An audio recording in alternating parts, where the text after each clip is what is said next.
Yo guys, today we're gonna go watch cut content from AniNews for Solo Leveling Season 2 Episode 10.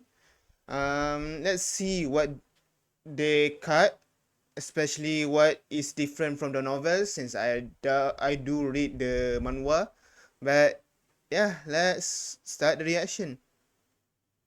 The anime gave a lot more credit to Goto than it should have. Yep. Where here they portrayed him as close to Sung's equal, in the manhwa and novels Sung straight up traumatized him. Yeah. So, as awesome as it was to watch Sung throw hands with Japan's #1 hunter, that was a very important detail left out from it. It was a terrifying experience that went to affect Goto greatly. Yeah.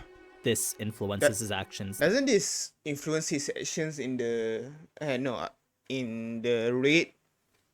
I haven't watched the new episode yet, but I feel like this will affect his decision in the raid. Later on, as well as places a wedge in his overall plans with Matsumoto. It's only part of the cut content we're gonna talk about though, since quite a bit more was left out to bring us the raid as fast as possible. So, just as we do every week, here's all those extra details and scenes to make your solo leveling experience a more complete one. I'm just gonna shout out the new solo leveling shirts one more time though, since by the end of next week, they're gonna be gone for good. That's right, now and next video are the last chances you'll have to buy one of the 3 designs the team and I cooked up together. As shirts that are sourced locally then made in-house, I promise this is some of the highest quality streetwear you can get your hands on. So, whether it's Iron's shield, Igris' sword, or Sung's daggers, you can sport this subtle nod to solo leveling pretty much anywhere. Just click the link down in the description to check them out. But anyway, episode 22, We Need a Hero, covering chapters 91 to 96 from the manhwa and chapters 112 to 115 from the web novel. Let's start things off here in the gymnasium, where Goto would be incredibly bored watching Korea's best spar. Damn. In the manhwa, he was a lot more polite, but in the novel, he genuinely found them pitiful. The word laughable came to mind despite him not trying to be too mean about it. It was a thought that confirmed his belief that Korea's protection would be in far better hands with the Japanese. Cha was the only hunter he deemed somewhat worthwhile, but even then, her abilities paled in comparison to Japan's best. So, Goto just found it unlucky the one who awakened with the most potential also turned out to be an old man who couldn't fight anymore. Chairman Go was the only S-rank Goto could consider as their equal. Damn, It was really? once What that the assessment hell? was made that Goto found no reason to stick around anymore. He had visually confirmed their plan could proceed without issue now. At least that was until he saw Sung. Is it in the novel, He right? actually didn't notice him until he was Yeah, I think this is in the novel. I feel like in the manhwa he is still being respectful a bit, but in the novel I guess because he doesn't really have any plan, any what you call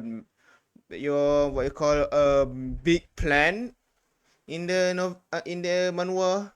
So I guess in the novel it does this this assessment is really important in the novel to know if their plan will go well or not.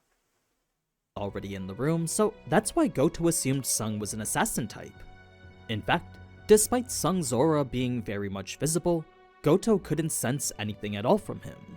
So, to hear he was actually a mage-type hunter, well, that came as quite the shock for him. It was so unbelievable that he needed to take out his phone and verify it on the Hunter Association's website. In the novel, this would be the moment when Goto challenges Sung, but in the manhwa there were first a few interactions with the Japan hunters.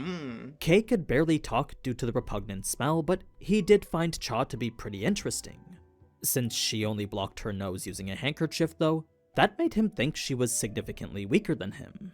Oh. Hanakawa's assessment was pretty much the same as Goto's, so when she was talking trash in Japanese, Jong-soo, who understood her, immediately stepped in to correct her. This would lead to a back and forth of mostly pettiness, since Hanakawa would question Jong-soo's presence as a measly A-rank, while Jong-soo would swing back calling her just the interpreter. Turns out she's actually an A-rank hunter herself, and Jong-soo's comment would be enough to get her to want to fight. Despite Goto's best efforts to keep things courteous, Hanakawa would insist Jong-soo take her on in a 1v1. This was how the grab the wrist game came to be, since Jong-soo would be the one to come up with the rules for it. It was a good way to measure each other's abilities beyond just brute force. He had found a way to include tactics as well. So, Jong-soo would take a ready stance Hanakawa didn't find appropriate, but when asked why it was he chose it, Jong-soo would simply say his hands were only coming out to grab her wrist. Initially, that gave the impression Jong-soo was confident in his speed, but what it really was confidence in fighting other people. So, the match would proceed without Jong-soo taking a single hit, minus a hit to his pride when this happened. Hanakawa would then take this as an opportunity to strike, but committing so fully had left her open as well. It was the exact moment Jong-soo was waiting for.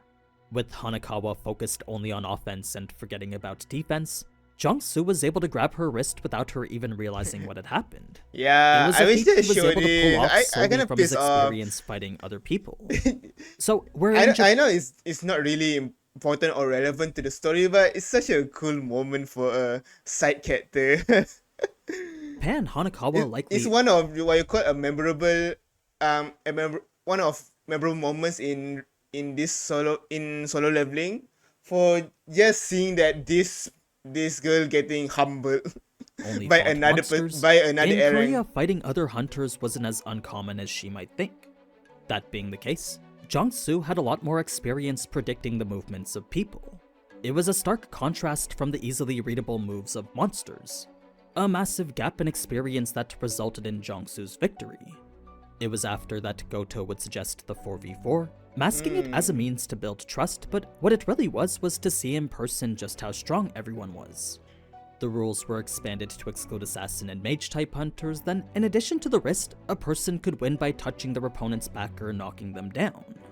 So, Kenzo was calm knowing Beck and Ma were probably weaker than him, but he did suspect that Beck was hiding something. Lim was hoping Japan would go easy on him, but with him being a ranger capable of attacking multiple people at once, that changed the 1v1 dynamic into a bona fide group match. So, if Japan wanted to keep the matchups limited to one person only, it was pretty essential to take him out first. Damn. So Now, he was really important, huh? He was literally the main person to take out first.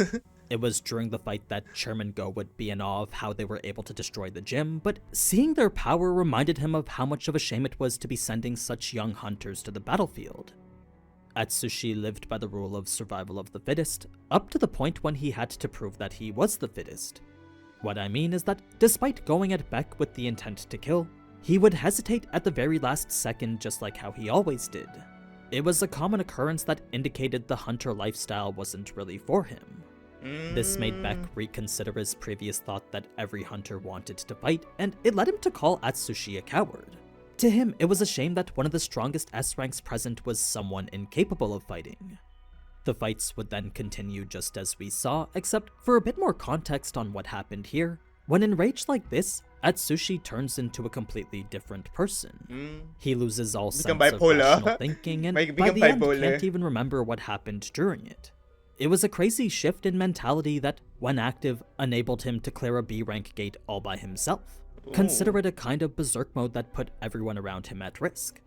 Why then was he part of a strike squad? Well, my guess would be for that wildcard factor. He was a coward in his normal state and unpredictable when enraged. So, it was this enhanced power that allowed him to gain the upper hand on Shaw, leaving Sung no choice but to intervene. The anime wasn't entirely clear about that, but in the manhwa she was on the floor about to get pummeled. This brings us back to the 1v1, which in the novel was mostly necessary, but was also partly for pride too. You see, while Goto's mission did require him to learn everything he could about Sung, he also wanted to lift the mask Sung was hiding behind. He refused to accept that this new S-rank hunter was a mage, so in order to eliminate any unexpected variations and prove he was right, Goto decided to get more data on Sung. He suggested a friendly spar masqueraded as training, but Sung instantly knew exactly what it was. It didn't take a genius to realize this, since had Goto just wanted to show off, then he would have just done so against Choi or Beck. It's because he asked him that Sung knew he was the target. Sung's smile after was the outcome Goto least expected, since it's not every day someone seems so eager to face him. Normally they'd be hesitant or flustered, but here Sung's expression could be perceived multiple different ways. Was he Oh. perhaps confident, or was it a nervous reaction due to how troublesome the situation was? Either way, seeing Hanakawa get more nervous the more the conversation proceeded led Goto to think something interesting was happening. What should have just been a simple yes or no instead became a lengthy talk Hanakawa clearly lost control over. The result being an additional condition that flipped the tables on Goto. So, where Sung was the one who should have been caught off guard, now it was only Goto who was flustered. It was news that left him genuinely pissed. Like, before he was just gonna take things easy then withdraw, but now he knew he'd have to try. Luckily, Shimizu was available on standby, so as an S-rank healer herself, Oh, any shit. damage done would be healed immediately. So Goto had told her to get ready to heal Sung. To him, he was the only one who'd be needing it. Now, the reason Cha wanted to step in was because she fully believed Sung was in over his head. As Oh. someone who She saved didn't her guild believe mates him. from certain What the hell, death, Cha? she didn't think it right to let him get hurt from a spar she initially didn't think he had a chance of winning. When she remembered the stare Sung gave her back in the dungeon though, a great sense of anticipation rose within her. Oh. She wanted to see Sung fight just as much as Beck did. Such a fight was one anyone lower than the S rank would have to stand far away from, because when it came to a battle such as this, those weaker could easily die simply from being too close. Oh, really? What the It was hell? when That's the scary. fight actually started that Goto's opener was intended to end the fight instantly. Oh. Since Sung damaged his pride with his condition, this was the fastest way to regain it. Unfortunately, his plan failed just as quick, but at the very least, Sung's evasion of the attack made it clear he wasn't a mage-type hunter.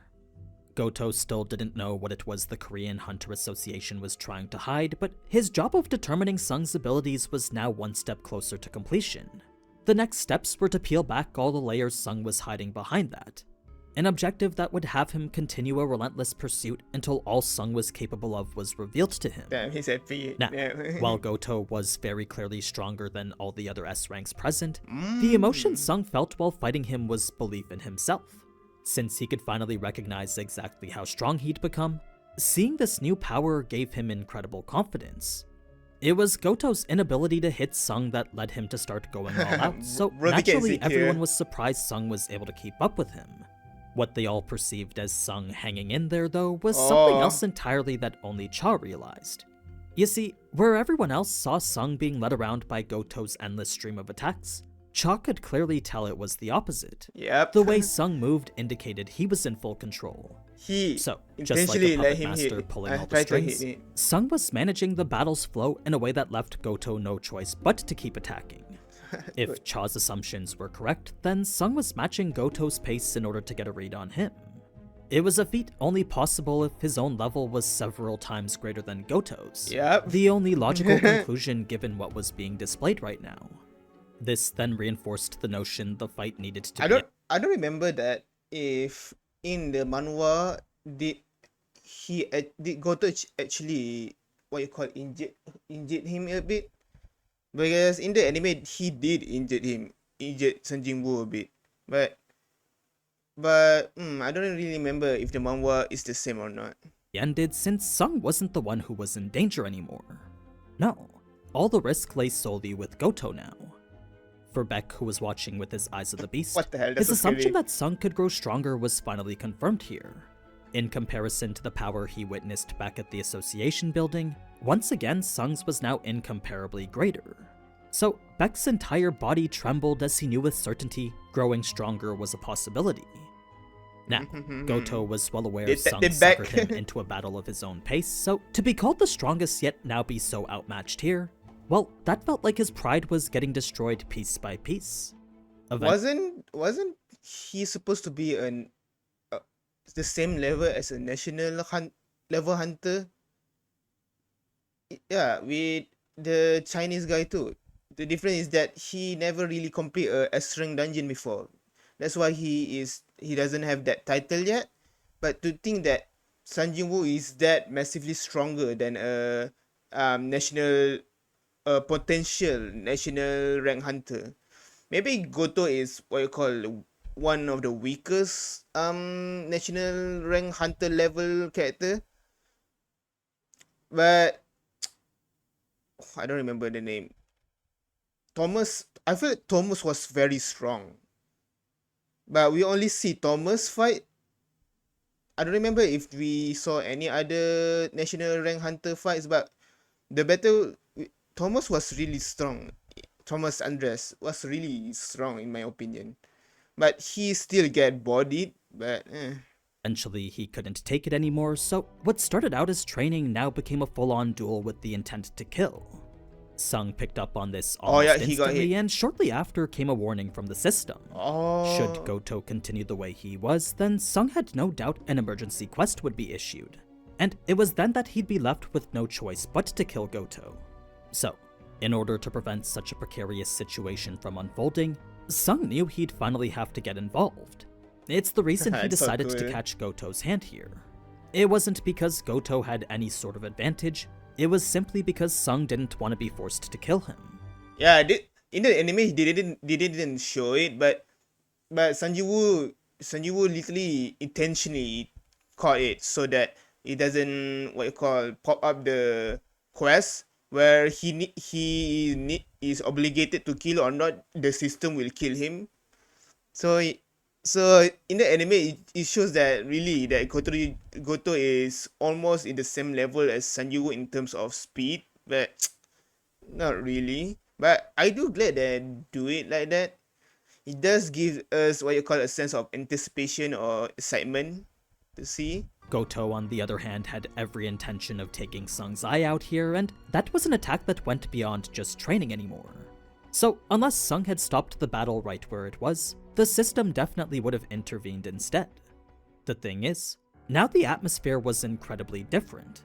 Everyone could sense this ominous chill, but the one who felt it most was Goto. Oh. In fact, his body instinctively responded in a way it never had before, while his head was stuck still trying to understand it. As a feeling he'd gone his entire life without experiencing, these chilling goosebumps left him perplexed, then suddenly anxious. It was as his brain continued to process the fact his attack was stopped that Goto would try to pull away. He would yank his arm with all his might, but Sung's absurd strength ensured he could go nowhere.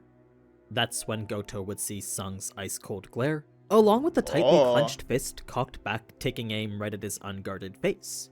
And just as Morgan Freeman once said before, it was at this moment that he knew. He fucked up. That's right. After coming to see this as the grave mistake that it was, a single word was all that popped into his head. Death was the only thing he could think about now.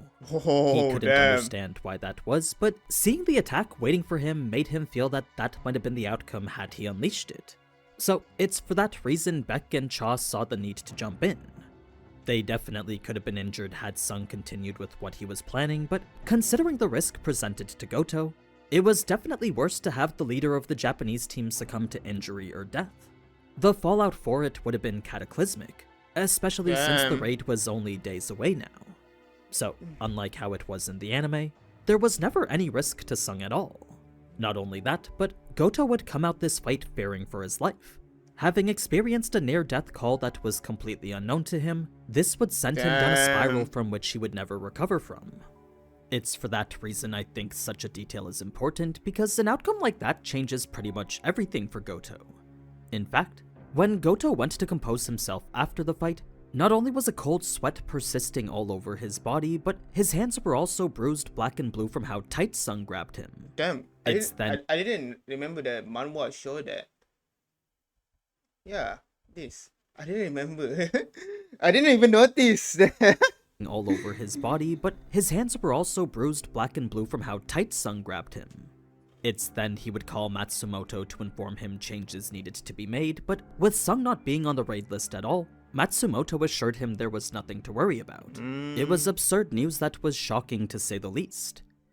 Now, for all the other S ranks who witnessed this fight, only Beck and Cha knew how outmatched Goto was. Every guildmaster would still try to recruit Sung after, but Beck alone would stand to the side knowing it wasn't possible. Yep. It was clear Sung That was is- the most valuable hunter in existence. It's still amazing to see that someone with the ability that becomes a beast, become a feral beast and uncontrollable has the most what you call good IQ and can read the room and know the potential of Sung.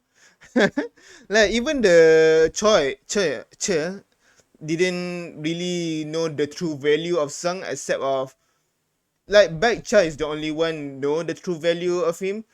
Cha because of he experienced herself seeing Sung in the dungeon, while Back is just predicting and analyzing everything about Sung without what you call, without any good proof, but still able to analyze it.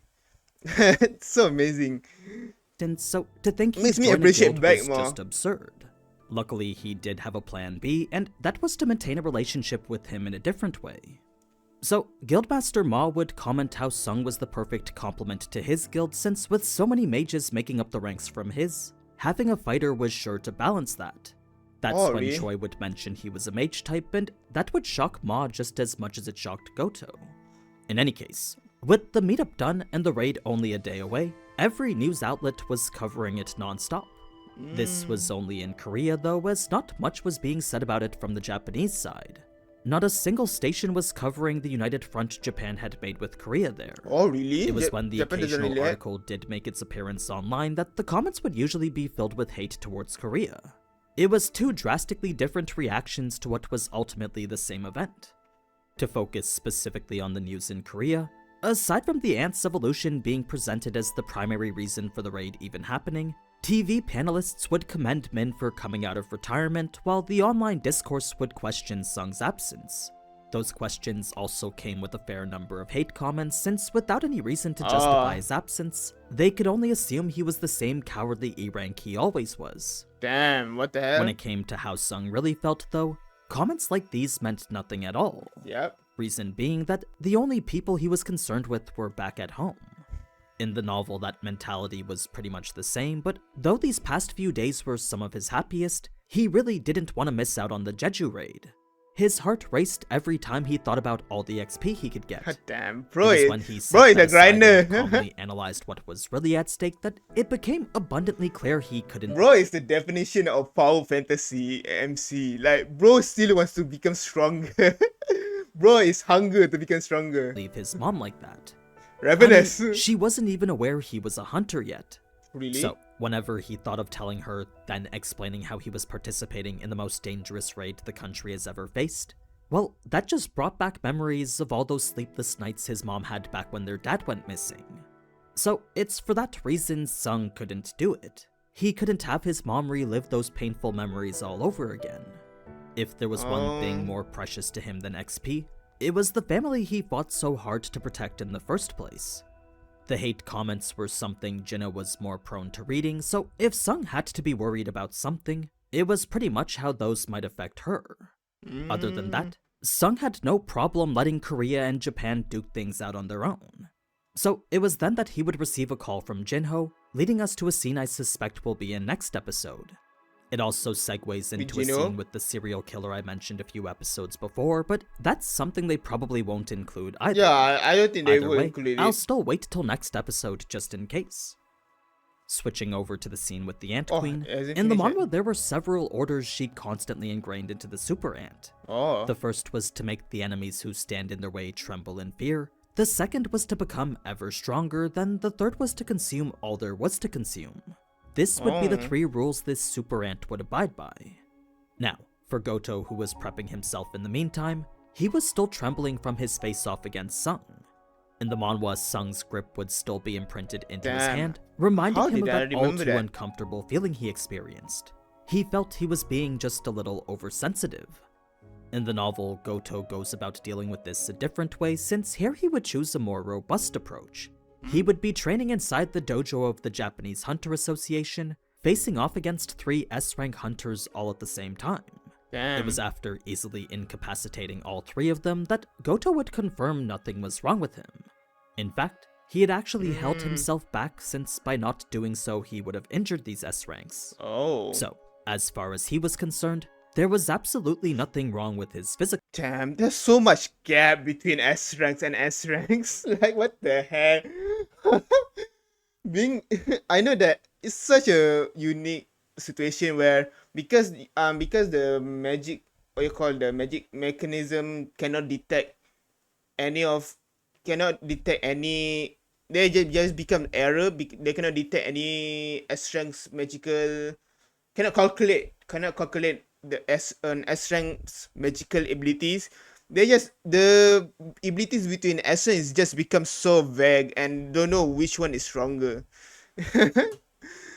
I don't like this how the solo leveling system works because it's very luck based and it's very what you call not flexible because the moment you get your rank, that's your rank for the rest of your life. Unless you get a second awakening, which there's also a random. That's also random too. You get a second awakening in random moments, which is kind of unfair. physical condition. The same unfortunately couldn't be said for his mental condition. For a Oh, reason completely unknown to him, Goto found himself haunted by this feeling of uneasiness. damn. He definitely had a hunch of where it was coming from, but all he could do now was try to ignore it. Since once the raid was over, Sung's presence wouldn't matter, Goto assumed this feeling would be something he'd never have to deal with again. Damn. This brings us now to the day of the raid, where a lot more context would be given about the cameraman. Oh, Long story really? short, his boss had spent half the annual budget to secure exclusive rights to record this, pinning the entire station's future solely on him. Really? Why was the price so high? Well, an S-rank gate wasn't something someone could record anytime they wanted. I see. They were already incredibly rare to begin with, then considering how electronics didn't work inside the gate, that meant to get footage, one would have to wait for the even more rare occurrence of an S-rank dungeon break. Oh. So, given that this was exactly that, this raid could very well be the only time the world could ever get to witness an event like this. Oh, really? That made Oh. the exorbitant price seem like it was nothing, since when considering the money to be made by selling the footage to other networks, the station's manager knew they'd come out rich. Oh, The only really? risk was whether or not the cameraman would return alive, something that was highly dependent on the raid's success. Of course, no regular cameraman would willingly throw themselves into that, which is why the station's director was ready to beg him to. Such an act wasn't necessary though, since the cameraman assured him there was nothing to worry about. He knew this was easily the biggest job of his life, and that wasn't something he was gonna pass up on.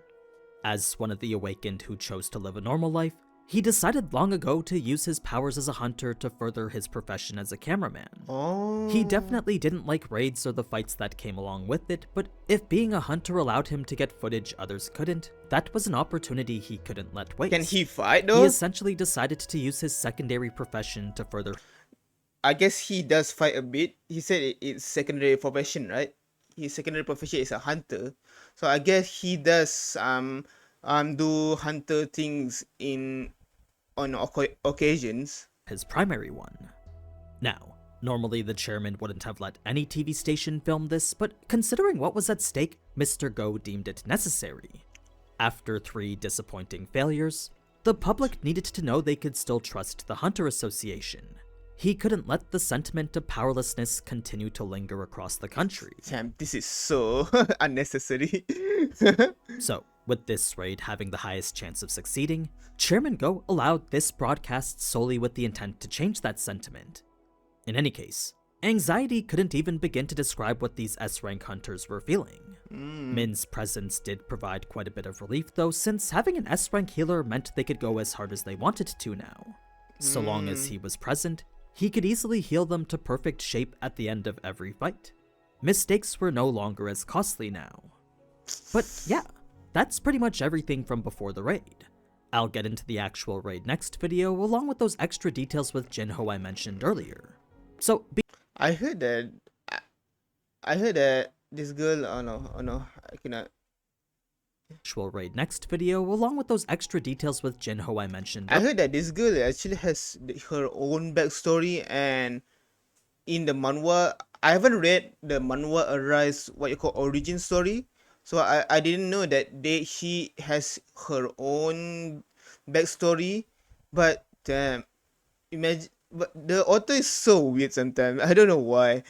They kill off a character and then give her a backstory. I don't know if that backstory is made by the author or by the artist itself or by the director. I don't know, but it's kind of sad to see that she died not able to fulfill her what one wish. I think I should read it when I have the time. earlier. So be sure to subscribe if you want to see that, and if you want to support the channel a little more, feel free to check out the new teas down below. The link to that is down in the description. But anyway, until next time. Yeah, that's all, I guess. Things that there isn't much of novel cut content because a lot of things that I already know, which is why I'm so quiet because I haven't learned anything new. But it's kind of sad. I was expecting something new, but no, there isn't. A lot of things is it seems that the manhwa adapt is a bit perfectly in this part of the story. But yeah, that's all from me. Thank you for watching. If you guys enjoy, please leave a like and subscribe, and please check out the playlist and to see more of my content. And yeah, peace out.